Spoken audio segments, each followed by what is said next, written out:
श्रीपाद श्रीवल्लभ चरित्रामृत अध्याय 45 श्रीपादराजं शरणं प्रपद्ये. श्री हनुमंताला भूमीवर अवतार घेण्याची अनुज्ञा. काशी क्षेत्रातील श्रीपाद प्रभूंच्या लीला. श्री भास्कर पंडितांच्या घरी आमचे मध्यान्ह भोजन झाले. त्यानंतर त्यांनी सांगण्यास सुरुवात केली. ते म्हणाले, श्रोते हो, श्रीपाद प्रभूंच्या लीला अतर्क्य आहेत. त्यांनी काशीनगरात अनेक महापुरुषांना आशीर्वाद दिले. त्यांना हव्या असलेल्या योगसिद्धी प्राप्त करून दिल्या. ते ऋषींच्या समुदायास उद्देशून म्हणाले, मी नृसिंह सरस्वती नावाने अजून एक अवतार धारण करणार आहे. मी पिठिकापुरात अदृश्य होऊन काशी क्षेत्री येण्याचे प्रबळ कारण हे महापुण्य क्षेत्र आहे. सिद्ध संकल्पाची येथे पूर्तता होते.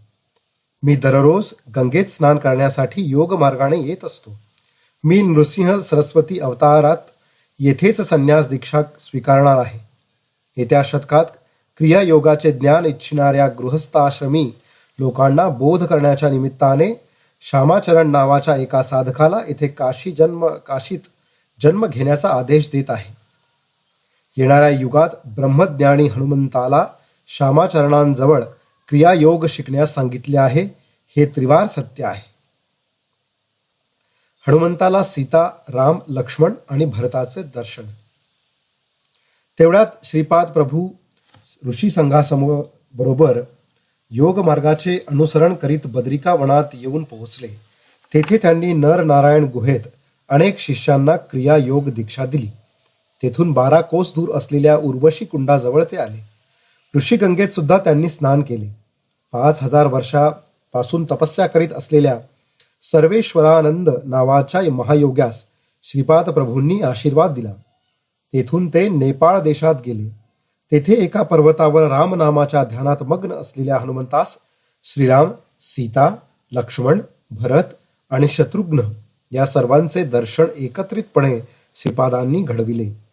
ते हनुमंताला म्हणाले, हे हनुमंता, तू राम नामाचा किती कोटी जप केलास याचा अंदाज लागत नाही. इतक्या थोड्या काळात तू रामनामाचा एवढा महान जप केलास की चंद्रगुप्ताला सुद्धा त्याचा हिशोब ठेवणे अशक्य झाले. यामुळेच तू चिरंजीव पदास प्राप्त झालास. तू कालातीत आहेस. तुझे आयुष्य किती लक्ष वर्ष आहे हे चित्रगुप्ताला सुद्धा लिहिणे अशक्य आहे. तू कलियुगात अवतरित हो. जितेंद्रिय होऊन सर्वांना वंदनीय होशील. यावर हनुमंत म्हणाला, प्रभू, राम बीज हे अग्निबीजच आहे. त्यामुळेच मला अग्निसिद्धी प्राप्त झाली. मी देहबुद्धीने तुमचा अंश आहे. आत्मबुद्धीने मी तुमचेच स्वरूप झालो आहे. मी कोणत्या स्वरूपात अवतार घ्यावा ते मला सांगा. श्रीपाद प्रभू मंद हास्य करून म्हणाले, तू शिवांश रूपाचा रामभक्त हो. अरबी भाषेत अल म्हणजे शक्ती आणि आहा म्हणजे ती शक्ती धारण करणारा अल्लाह म्हणजे शिवशक्ती स्वरूप असा त्याचा अर्थ आहे. इतकी वर्षे सीतापती म्हणून माझी सेवा केलीस. आता यवण जातीच्या लोकांनी अंगीकार करण्यायोग्य असा शिवशक्ती स्वरूप अल्लाह नावाने माझी आराधना कर. यावर हनुमंत म्हणाला, प्रभो, मला भारद्वाज महर्षी त्रेतायुगात सावित्री काठक पिठापुरात करणार असल्याचे ज्ञात होते. त्यावेळी दिलेल्या वरामुळे तुम्ही भारद्वाज गोत्रात जन्म घेणार असल्याचे मला समजले होते. त्यामुळे मी तुम्हाला सोडून कोणत्याही परिस्थितीत राहू शकत नाही. तुमचे आणि माझे गोत्र एकच आहे. त्यामुळे मी तुमचाच मुलगा आहे, होय ना? यावर श्रीपाद प्रभू म्हणाले, बालका हनुमंता, तू धारण केलेला देह हा भारद्वाज गोत्राचा आहे. यावर हनुमंत म्हणाला, अल्लाह मालिक, याचा अर्थ अल्लाच सर्वांचा मालक आहे, असाच ना? श्रीपादांनी मोठ्या प्रेमभराने हनुमंतास आलिंगन दिले व म्हणाले, हनुमंता, तू देहबुद्धी सोडून दे. तू माझाच अंश आहेस. प्रभो, याचा मी अंगीकार करतो की मी तुमचाच अंश आहे. हनुमंत म्हणाला, मी या भूमीवर तुमचे कार्य करून नंतर मूळ तत्वात विलीन होऊन जाईन. तेव्हा अंश अवतार ही पूर्णपणे नष्ट होईल. अंश अवतारात मूळ तत्व निरंतर माझ्या सोबतच राहील. ती तत्वे फोफावतील तेव्हा तुमच्या शक्ती संपदा आणि मूळ तत्वांनी मला धरून ठेवा. यावर श्रीपाद म्हणाले, अरे हनुमंता, तू फारच बुद्धिमान आहेस. ज्या माझ्या शक्ती आहेत त्या तुझ्याच आहेत. मी नृसिंह सरस्वती अवतारात श्रीशैल्या जवळील कर्दळी वनात गुप्तपणे 300 वर्ष योग समाधीमध्ये राहील. त्यानंतर प्रज्ञापूर, सध्याचे अक्कलकोट गाव, येथे स्वामी समर्थ या नावाने प्रसिद्ध होईल. हा अवतार समाप्त करते वेळी साई रूपाने तुझ्यात अवतरित होईल. मी हे स्पष्टपणे सांगतो की माझा अवतार तुझ्या स्वरूपात प्रगट होईल. त्यावेळी तू एका समर्थ सद्गुरूंच्या अवतारात प्रसिद्धी पावशील. यानंतर हनुमंत म्हणाला, प्रभू, मी तुमचा सेवक अल्ला मालिक आहे असे म्हणत संचार करीन. जीवत्व बुद्धीमुळे मी आपला अंश असून सुद्धा आपल्याप्रमाणे प्रवर्तन करू शकणार नाही. आपले श्रीचरण म्हणजे प्रत्यक्ष दत्तप्रभूच. आपणात आणि माझ्यात अंतर असणे कसे शक्य आहे? मी तुमच्या स्वरूपात आणि तुम्ही माझ्या स्वरूपात बदलल्यास आपणातील अद्वैत सिद्ध होईल. यासाठी आपण मला दत्तप्रभूंच्या सायुज्यतेचा प्रसाद द्या. श्रीपाद प्रभूंनी कालपुरुषास आपणाजवळ येण्याची आज्ञा केली. कालपुरुष श्रीपाद प्रभू समोर हात जोडून उभा राहिला. तेव्हा श्रीपाद प्रभू म्हणाले, हे कालपुरुषा, हा हनुमंत कालातीत आहे. मी याला माझी सायुज्यता प्रसाद रूपाने दिली आहे. त्याला नाथ असे संबोधन देत आहे. आतापासून तो साईनाथ या नावाने संबोधन केला जाईल. आज दत्त जयंती साजरी करूया.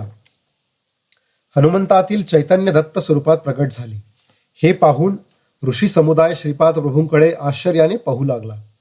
तेवढ्यात हनुमंताच्या शरीरातील जीवाणूंचे विघटन झाले. यातून अनसूया माता प्रगट झाली. ती श्रीपाद वल्लभांना पाहून म्हणाली, बाळ कृष्णा, तू किती उत्तम मुलगा आहेस. तुला जन्म दिला तेव्हा सर्वसाधारण मातेला होणाऱ्या प्रसव वेदना मला झाल्या नाहीत. मातेला अशा वेदनेमध्ये सुद्धा एक प्रकारचे सुख असते. त्यात माधुर्याची अनुभूती येत असते. परंतु तुझ्या जन्माच्या वेळी मी या सुखापासून वंचितच राहिले. तू माझ्या पोटी पुन्हा जन्म घेणार नाहीस ना? ही तुझी वैष्णवी माया मला समजत नाही. यावर श्रीपाद प्रभू म्हणाले, हे माते, पुत्राने मातेची धर्मबद्ध इच्छा पूर्ण करायचीच असते. तुझ्या गर्भातून प्रगट झालेला हा हनुमान आहे. त्याला माझी सायुज्य स्थिती प्राप्त करून दिली आहे. एका प्रकारे सांगायचे म्हणजे माझ्या मायेने मी तुझ्या पोटी पुन्हा जन्म घेत आहे. थोड्याच वेळात तुला तीव्र प्रसव वेदना होतील. अनसुया मातेने 3 शिरे असलेल्या दत्तमूर्तीस जन्म दिला. थोड्याच वेळात ती मूर्ती अंतर्धान पावून तिच्या मांडीवर एक शिशु प्रकट झाला. त्या नवजात शिशूला अनसुया देवीने स्तनपान करविले. ही घटना घडल्यानंतर थोड्याच वेळात हनुमंताचे स्वरूप दिसले. त्यांच्यासमोर श्रीरामचंद्र उभे होते. त्यानंतर हनुमान म्हणाला, म्लेंछ धर्मातील चांगली तत्वे व सनातन धर्माची उत्तम तत्वे या दोघांचा समन्वय करण्याचा मी प्रयत्न करीन. म्लेंछ लोकांचा सुद्धा गुरु असावा ना? यावर श्रीपाद म्हणाले, मेहबूब सुभानी नावाचा एक महाज्ञानी माझ्यात सामावलेला आहे. तो वारिफ अलिफ या नावाने अवतरित होईल. तो तुझा गुरु होऊन योग रहस्याचे ज्ञान देईल. क्रियायोगाचे ज्ञान श्यामाचरण नावाचे गुरु देतील. त्यांच्याकडून तुला हवे असलेले वर प्राप्त होतील. हनुमंत म्हणाले, प्रभू, तुम्ही पद्मावती व्यंकटेश्वर स्वरूप असल्याचे मी ऐकले होते. तुमची आराधना जाणणाऱ्या वैष्णव स्वामींना सुद्धा तुमचा अनुग्रह प्राप्त झाला. यानंतर श्रीपाद प्रभू म्हणाले, निरंतर माझे स्मरण करून माझ्या चैतन्य रूपात तुझ्या मनाला सदैव लीन कर. गोपालराव नावाचे महावैष्णव तुझे गुरु होतील असा मी तुला वर देत आहे. ते श्री व्यंकटेश्वराचे भक्त होऊन व्यंकन्ना या नावाने संबोधित होतील. त्यांच्या महाप्रयाणानंतर त्यांच्या अस्थी काही काळपर्यंत एका मातीच्या भांड्यात घालून भूमीमध्ये सुरक्षित ठेव. माझी सूचना मिळाल्यानंतर तू ते भांडे उघडून पहा. त्यात व्यंकटेशाची मूर्ती असेल.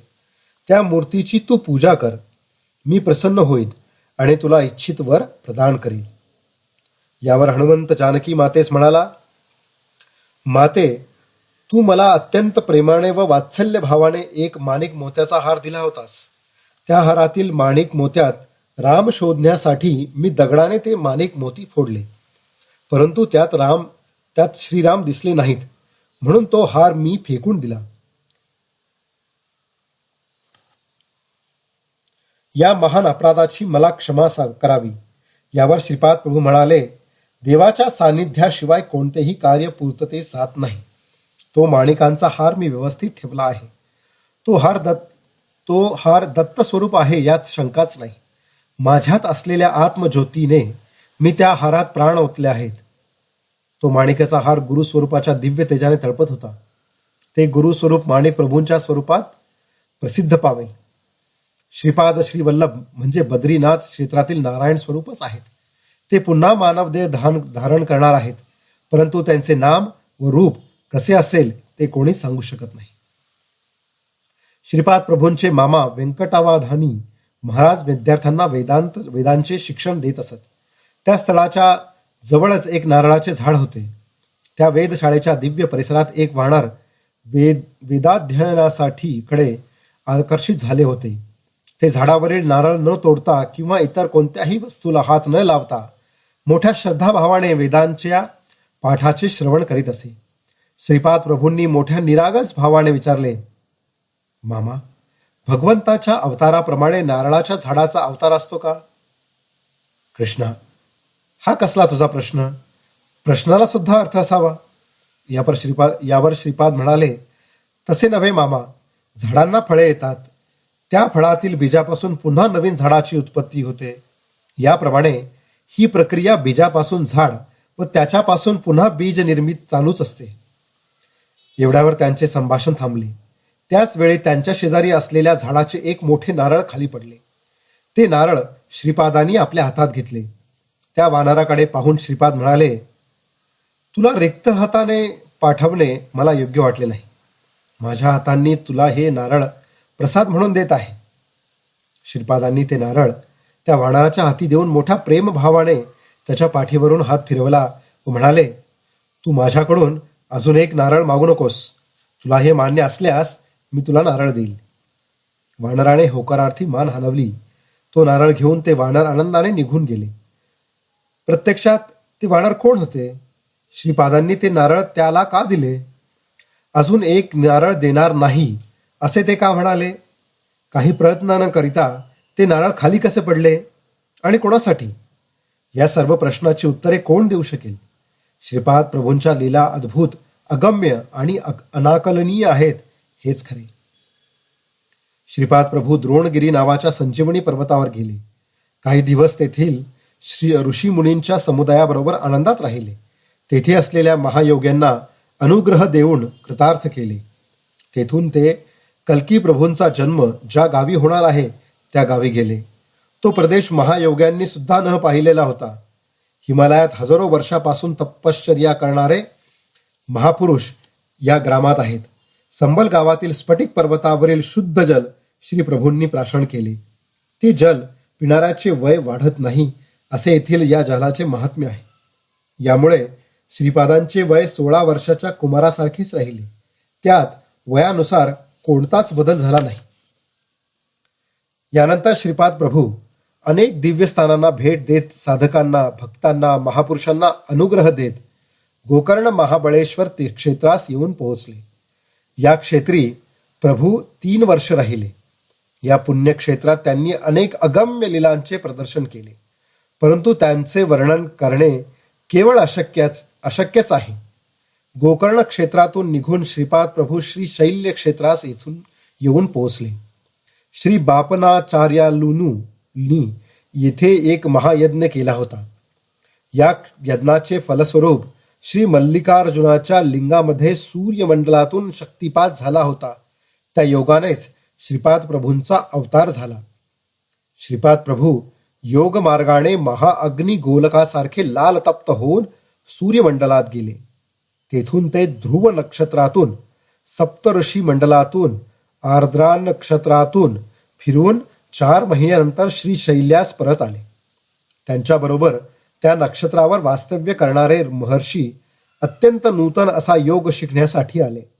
श्री शैल्यामधील सिद्ध पुरुषांची, ऋषींची श्रींनी एक बैठक बोलावून सर्व ऋषींना, दुसऱ्या ग्रहाहून आलेल्या महर्षींना त्या नूतन महायोगाचा, सिद्धयोगाचा बोध केला. त्या बोधाने सर्व ग्रहावरून आलेल्या महर्षींना या नूतन महायोगाचा, सिद्धयोगाचा बोध केला. त्या बोधाने सर्व ऋषी मुनिगण अत्यंत आनंदित झाले. या ज्ञानामृत प्राशनानंतर आर्द्रा नक्षत्रातील ऋषी स्वस्थानी परतले. श्रीपाद प्रभू श्रीशैल्याहून काही दिवसांनी कुरगड्डी या पवित्र क्षेत्री येऊन पोहोचले. श्रीपाद श्रीवल्लभांचा जय जयकार असो. अध्याय 45 समाप्त.